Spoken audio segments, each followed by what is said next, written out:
Hey, hi, hello, and welcome back to my channel, or welcome if you're a new viewer. My name is Shannon, and today I am bringing you the mid-year book freakout tag. This is a very popular tag on BookTube, and it just kind of runs down my reading for the year, what I've been vibing with, what I haven't been vibing with. And this year for me is a little all over the place. So I'm going to get right into the questions because the first question is, how has your reading been this year? And this is a very complicated question because I am reading a lot of things, but I'm finding that my reading is not actually hitting the way that it normally does. I have fewer 5 stars than I normally do, and I'm not sure if that is a product of me just like getting to know my reading tastes a little better, getting to know what I like and what I don't like, or if it's because I've tried to read outside my comfort zone. Like, there is a few different things that could be the reason why I feel like I haven't had as many hits this year as I have had in previous years. But overall, I would say my reading is fine. Like, I'm reading a lot of things. I think I'm on book 51 and my goal this year was 54. So I'm almost finished my like Goodreads goal. The thing is I don't really put a lot of stock in my numbers. That's why I set it at 54, because a book a week to me is, achievable and enjoyable. And if I read more than that, great. If I don't read that, fine. Like, I want to be finding, favorite books, new authors. I want to be, branching outside my comfort zone.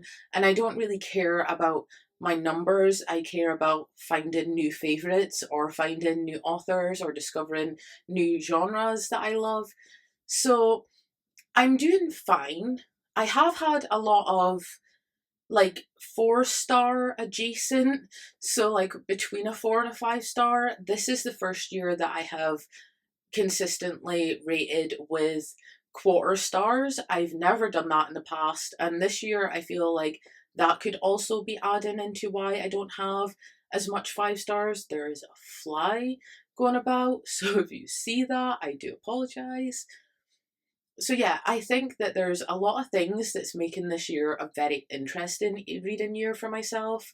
But overall, I am having a good time. I am reading the books and I'm experimenting with a few different things. So I have to like realize that that's going to change my reading or the way my reading has previously went.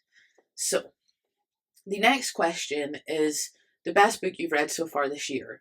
And I went back and forth on this for so long because I'm picking Powerless by Lauren Roberts. Now, not everyone is going to agree, and of course, not everyone's going to agree. I've heard mixed things about this book, but I kept seeing it everywhere, and it was on deal at my local bookshop, so I grabbed it, and you know what? I had such a good time with this. Is it the most original thing out there? No. Is it unique and, groundbreaking? No. But it got me out of a slump, for one, and I immediately picked up the novella when it was released. I'm now reading the sequel, which I have a hard time picking up sequels when they're being released. So the fact that I've picked up the sequel as soon as it arrived on my doorstep tells you a lot about how I felt about this book. In this book, we follow Peyton, who is an ordinary, and in this world of elites, being ordinary is pretty much a death sentence. So when she disguises herself as a psychic to save one of the princes, and then gets like hoodwinked into participating in the purging trials, she has to go through these trials pretending to be extraordinary when she's not. So it is something that can be reminiscent of other books out there. The Hunger Games has been brought up quite often with this book. And I think that's part of the reason why I enjoyed this so much, because it was still fresh and new while also giving me that nostalgic feeling that I felt like I had been missing from my reading. And it also made me remember that I do enjoy YA fantasy.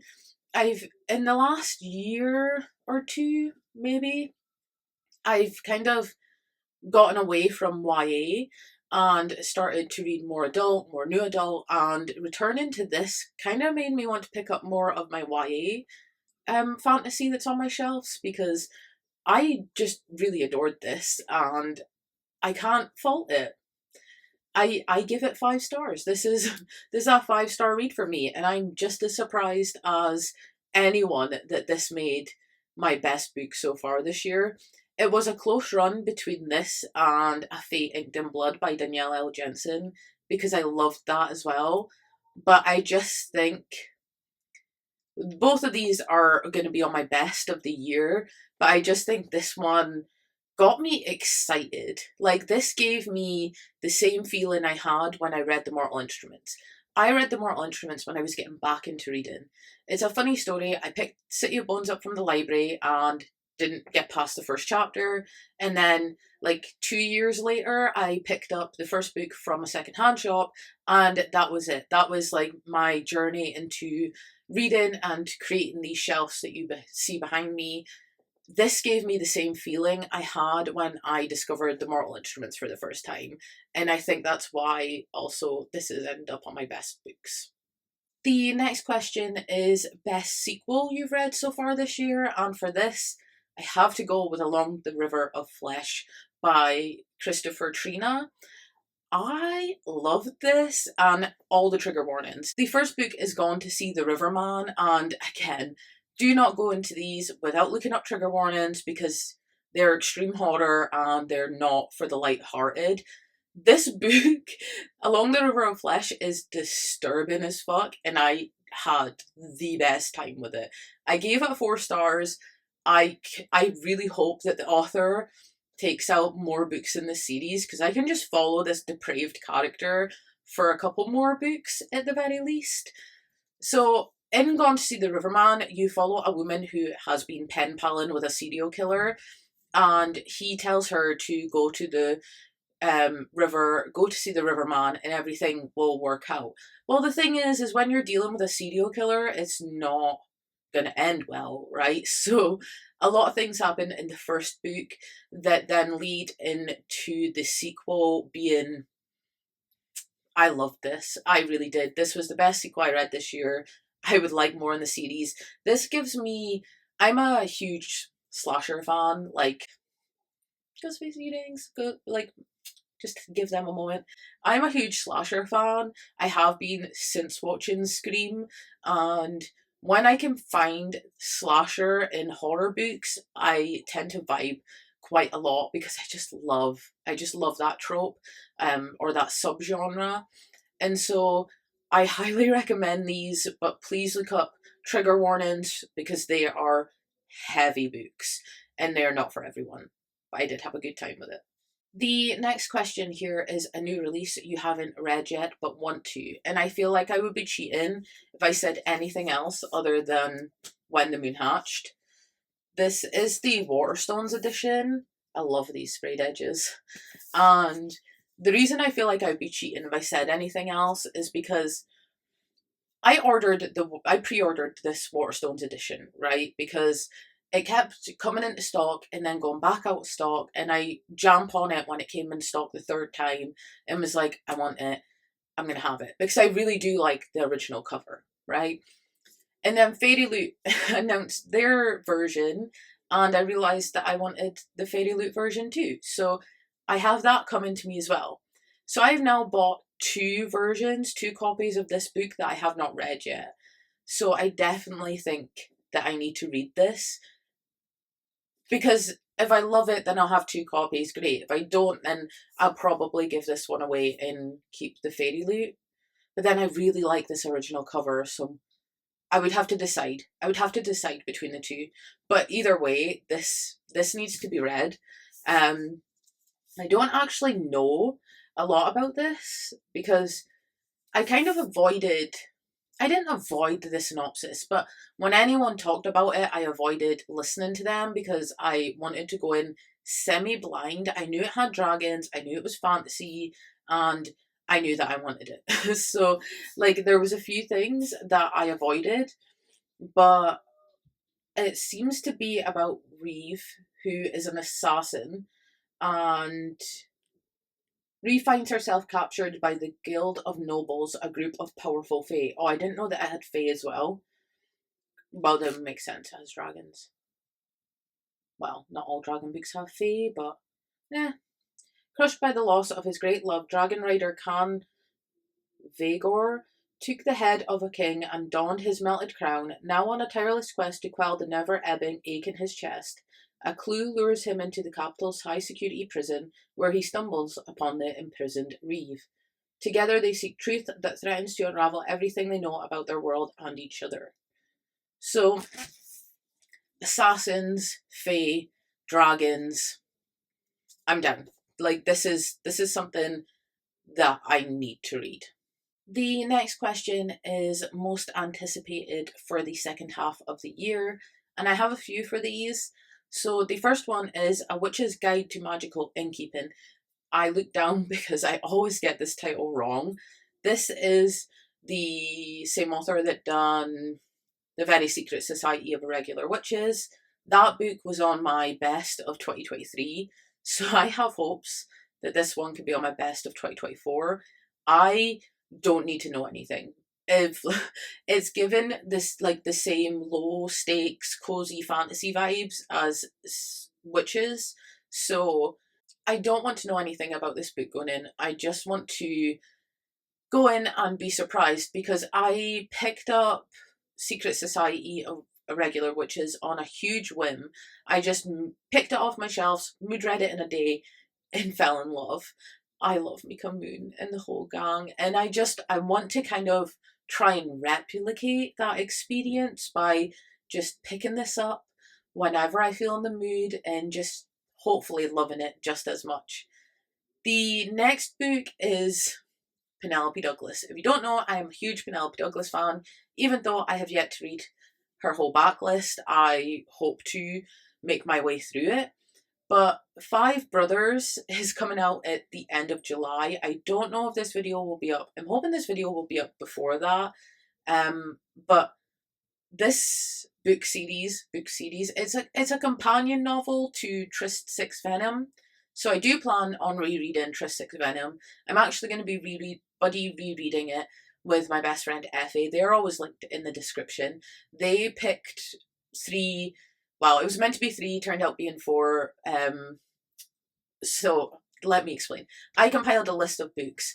Effie went through these books and picked the top three that they would like us to buddy read. It ended up being four because one, Tryst Six Venom was picked, and that's a reread for me. But also, we both received Warm Hands of Ghosts, so that kind of slid on there as well. So I am going to be rereading Tryst Six Venom, and I'm hoping that I can reread that this month so that when Five Brothers comes out, I can jump in to this story, because we met the brothers in Venom, and I want to know. I need to know. And honestly, like, there's only been one Penelope Douglas book that I did not like, and that was Credence. Everything else has been like a 4-star and up. Even upon reread, they still held up. So I'm really excited for this one. The next one is quite a surprise for me. And the thing is I could have picked so many books to go in these spots, right? But I wanted to pick ones that would hold me accountable. Like, the first one, the Innkeeping one, is one that I definitely want to prioritize because of the first experience I had with this author. The second one is me trying to prioritize companions or sequels that I've already read, and also keeping up to date with like my favorite author's work. One of my favorite author's works, it just seems smart, right? This one is completely different. This one is totally a surprise to me, actually. So it's The Au Pair by Tessa Bailey, and the reason that this is on here is because I read Fangirl Down. And I originally read Fangirl Down to have a fun moment with my friend, and just, like, Effie had no intention of reading this, but I was like, okay, I'll read it and I'll tell you all about it. And I ended up having a really good time with this, and that surprised me. And the first one, Fangirl Down, is about golf. And golf is boring, right? Like, my granddad played golf. I went to the golf course with him quite often. And, like, I understand the the practice of golf can be quite calming, but it's not like a heart racing, you know, moment of sports. You know, like how you get hockey romances or football romances, and it's just it's such a strange um sport to pick. Kind of like Challengers, the film, tennis. Who knew tennis could be sexy?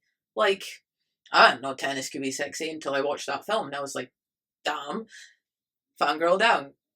Golf can be sexy. So I read this and I really enjoyed it. And actually, upon reflection, I think I gave it a 3.5 or 3.75.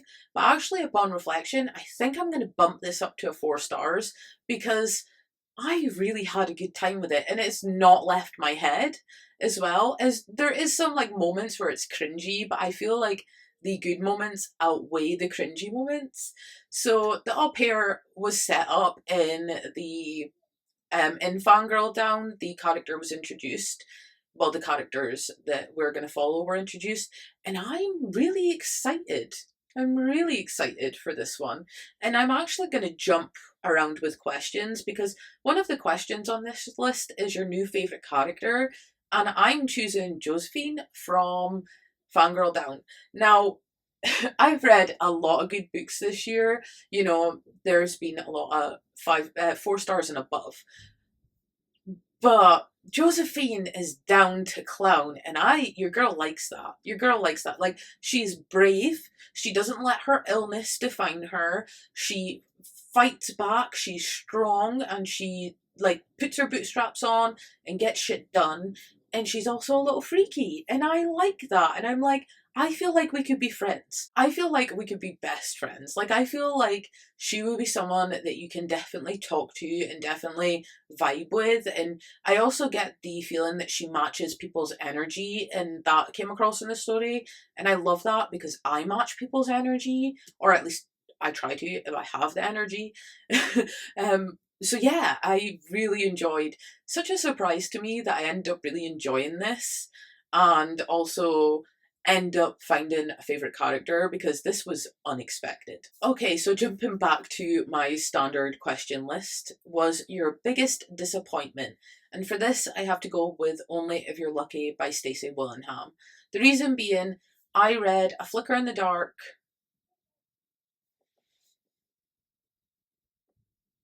Where's my Stacey Willingham books? And All the Dangerous Things.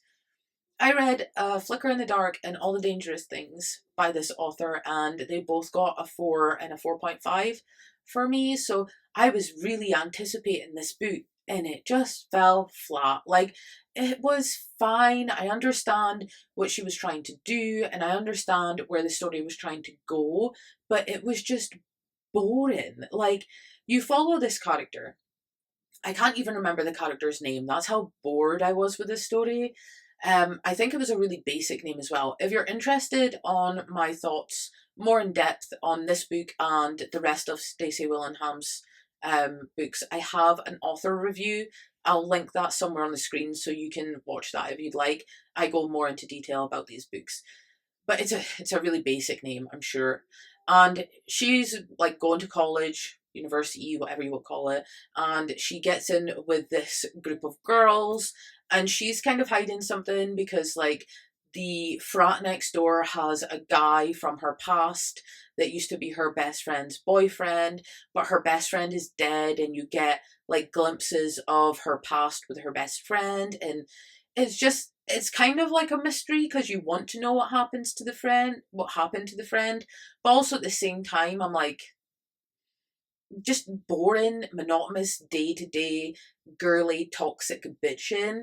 Like, that can be done really well. It just wasn't done well here. So yeah, this was a huge disappointment for me, and I will be picking up more Stacey Willingham in the future. This is the first letdown I've had out of 3 books, so I really can't complain too much. I just hope the next one hits the way I expect it to. The next question is biggest surprise, and for this I could have picked Fangirl Down because that was a surprise, but instead I'm going to go with The Everking by L.J. Andrews.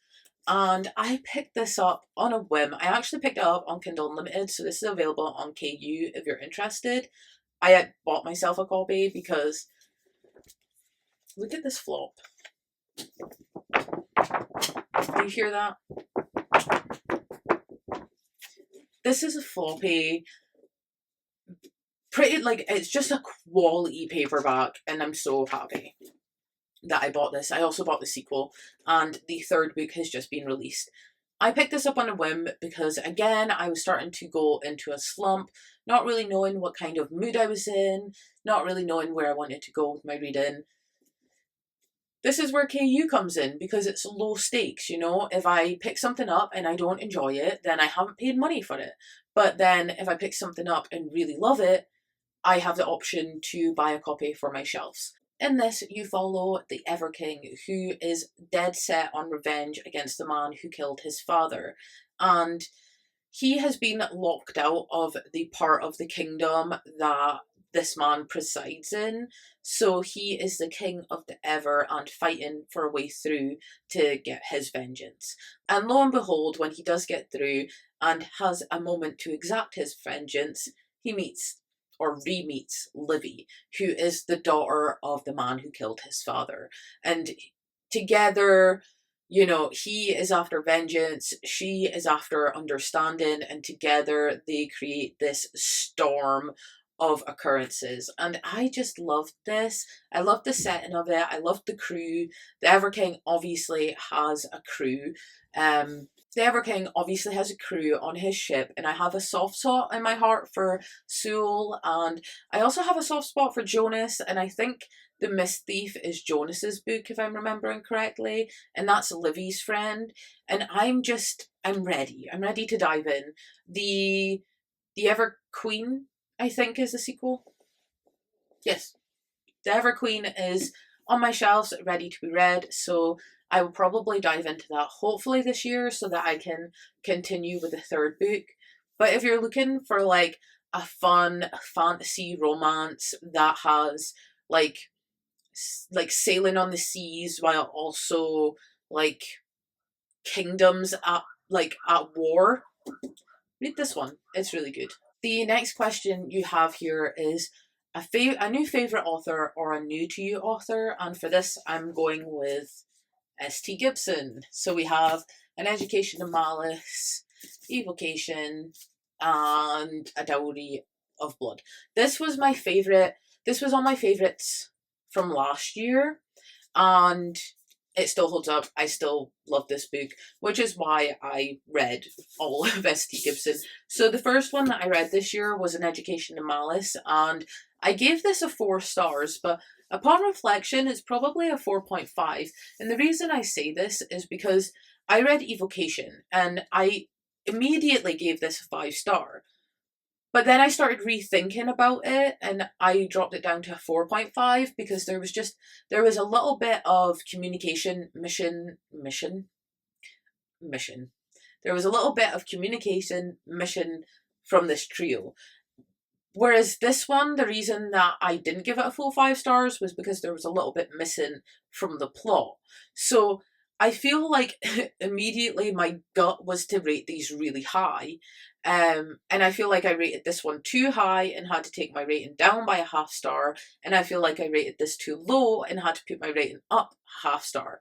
So we have S.T. Gibson, who made it onto my 2023 best list with a 5 star, and then started my year off with a 4.5, and then mid-year gave me another 4.5.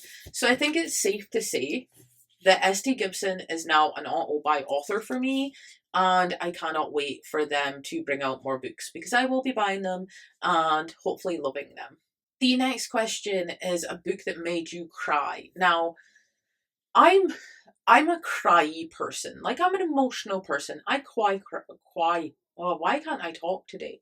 I cry quite often, but bookways is hard to make me cry, and I find this so interesting because in my daily life I will weep over a stubbed toe, but like in books I find it hard to have that emotional impact. One book I did cry at this year was The Song of Achilles by Madeline Miller. I love this edition. This edition just gives me life. I gave this a 4.5.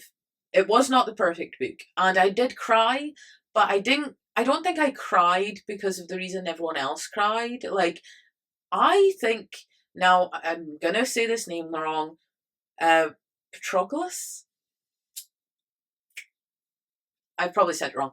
I think he deserved better. This was sold to me as an epic love story, and I honestly think it's a tragic love story because, you know, Achilles is so selfish and narcissistic, and like, I didn't really feel love on his part. Like, I felt love on Patroclus' part. I felt love on his part, and I seen every action and everything he was giving up and everything he was fighting for to be with Achilles and to be in love with Achilles. I just didn't feel that way back. So the reason that I cried is because I hated Achilles, and I feel like Pet just deserves better. I'm saying Pet because I'm not stumbling across that name again. I just feel like he deserved better, and that made me weep. And the final question I have here is the most beautiful book you have bought or acquired this year. Now, I'm gonna just reiterate that I bought the Waterstones edition and the Fairy Loot edition of When the Moon Hatched. They are gonna be like one of the many pretty books that I got this year because I bought both of them because I couldn't decide. But the next one I have here is a gift from Effie, and this is Circe by Madeline Miller, and this goes with my Achilles one. Like, they're both the same editions, and don't they just look beautiful together? Oh, stunning. Absolutely stunning. So I have to say this because it's just so pretty, and they just look so pretty together. So that's one. And the next one I actually received quite a few pretty books this year because I managed to get on the Romantasy Fairy Loot box subscription. So there has been some pretty additions in those. Although I will say my actual fancy edition that I got that I love from Fairy Loot is In the Warm Hands of Ghosts by Catherine Arden, because this is just, have you seen this? This is just like so beautiful, and then when you take the dust jacket off, this is beautiful too. And I feel like I kind of like the naked hardback look with like foiling or sparkliness. So this is just stunning. I love it naked, and I love it with the reimagined cover. I wasn't a huge fan of the original cover on this book. I didn't really like it, which is why when this was announced, I decided to jump on it because I actually like this cover.